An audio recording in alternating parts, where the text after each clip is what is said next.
Today we are on lesson 7.6 and we're talking all about Venn diagrams, something that we have definitely used in other subjects like reading as well. And our goal is to solve problems using these Venn diagrams. So first, just as a review, let's make sure we remember what a Venn diagram is.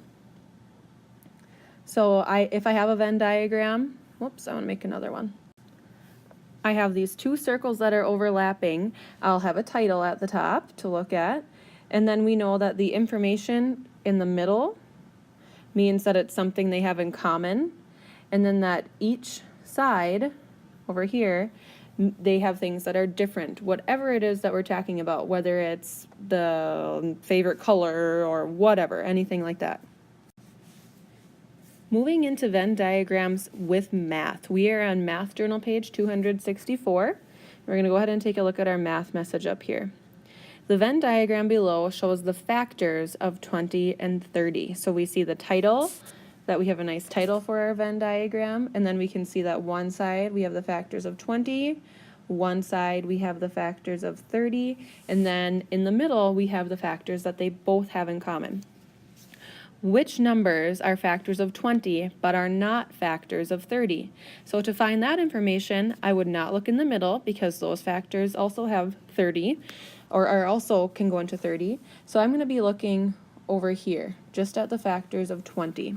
So I see that I have 4 as a factor of 20 but not 30, and also 20 is. Pretty simple so far. Which numbers are factors of both 20 and 30?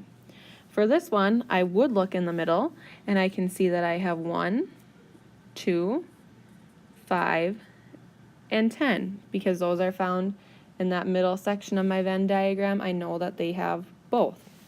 List the factors of 30. Now, the question that we have is, where do I look to find this? Do I look just at this side, or do I look somewhere else? Well, the answer is that we need to look both at that side where it says factors of 30 and also in the middle, because that's also listing the factors even though they do have them in common with 20. So we have 1, 2, 3, 5, 6, 10, 15, and 30. I happen to write them in numerical order. That doesn't really matter. You don't have to do that unless they ask you to. What is the greatest common factor of 20 and 30? So if I know that they are common factors, I know that I'll look in the middle, and I'm going to look for the largest number there, which is 10. So far everything's pretty straightforward. Because we have used Venn diagrams before in other subjects, we're familiar with how they're set up. It's just making sure that we are looking carefully for the answers that they are asking us to find. Your assignment today in your math journal is to start off, we have 263, which is your math box, 264, which we just did half of together. You need to complete that. Also 265, which is more about Venn diagrams.